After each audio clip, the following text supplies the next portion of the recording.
Good morning. We have made it. This is the final session on this semester's course on #How to Run for Governor.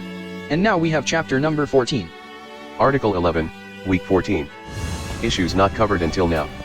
One can't expect these few words we have composed until now can encompass the whole of the laws necessary to keep Tennesseans healthy, safe, and enjoying the liberty, prosperity and happiness afforded by our nation. This chapter discusses such miscellaneous topics where without them our state wouldn't function as efficiently. In this chapter we discuss amendments, the state lottery, home rule, internal improvements, public schools, marriage, and the Civil War. All amendments to this Constitution shall be proposed in Senate or House and voted on by the General Assembly, when the Governor is elected. One can't propose to amend something which is already in motion.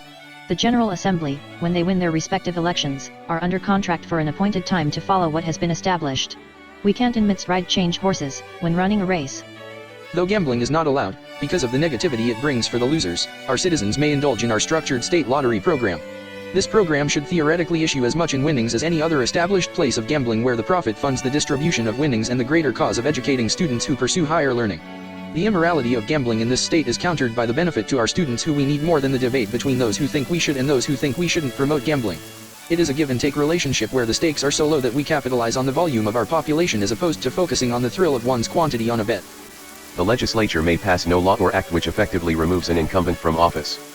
Whereas any municipality may at a general or specific election choose home rule by posing the question, shall this municipality adopt home rule? So, in the event that a law was passed which effectively removed one's representative, home rule is always an option.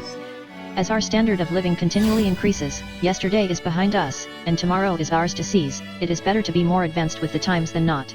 Thus, a well-regulated system must be in place to calculate our worth and make provisions for internal improvements in our state. Sure, what we see seems perfect or at least as close to it as our meager minds can comprehend, but what of tomorrow? The structure of the courthouse is intact, but time wears out the best of them where structures need to be restored and other improvements become necessary to maintain order. How would we live today without fiber optic cables or modems which connect us to the internet? What else are we but our future, and who else is our future but those we rear from childhood? There are all types of education where some are private, and with this amendment some are public. Why is this so though? Well, because we can't afford for those not oriented to private school to fall as far behind as theories may suggest. We need our citizenry to know certain things where, even though ignorance of the law is not a valid defense, we can't expect our laws to be followed, if one can't read and know. So, public schools allow those who may not be oriented to our law at home or in private to experience and follow it today. With those in public schools reaping the benefit from those who pay taxes, they come to the reality that they must one day contribute likewise. It is the position of the state that a marriage is a union between one man and one woman, solely.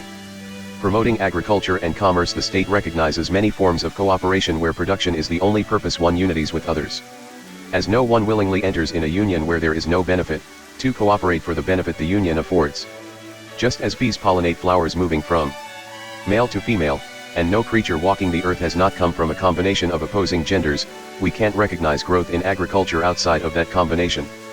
Sure, two males may agree or two females, but that is in no way a marriage, because from them nothing biologically may be produced. A better way we feel is to form a business partnership, get a house together, buy a couple of cars and enjoy the company one keeps with the other. But marriage is sanctioned by God and man between men and women. A partnership can be as, if not more, profitable for two of the same sex, but to say they should be married is an improper analogy which the state does not recognize. Time lapsing between May 6, 1861 and June 1, 1867 can't be allowed to be computed. During this time the nation was at a crucial point in its history, and so too was our state. Though there was some resistance to the direction to separate itself from the nation which we were born, the vast majority chose to secede. We have to recognize the citizens of Scott County for fighting secession and becoming the free and independent state of Scott County. We can't compute that time, because the legislature and, consequently, the governor were acting outside of the law. It wouldn't be until after the state elections in 1866 where William Brownlow was the only nominee for governor and his administration's installation in 1867 before order would fully be restored. We see this chapter discusses such miscellaneous topics where without them our state wouldn't function as efficiently. But one thing I wanted to point out is that, if we don't allow abortions, a topic I chose not to cover apparently for this purpose, why don't we vote to repeal the death penalty?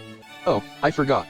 We won't, because no matter how we try to escape the reality of the matter, we would think there was no one we could think so little of so as to say whatever born or bred has not even known the love of a mother to reciprocate a facial expression that begs for the minimal compassion afforded anyone bound by others who are free to do as they please because of whatever peculiar differences that seems significant sometimes in others not so much.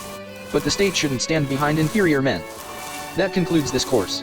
If there are no further questions, we can prepare for our final exam. You are dismissed afterwards, but remember to submit final papers before departure. It has been a pleasure. Next Monday, the 5th of December at 9:11 a.m. is optional for those who would like to see where we go from here.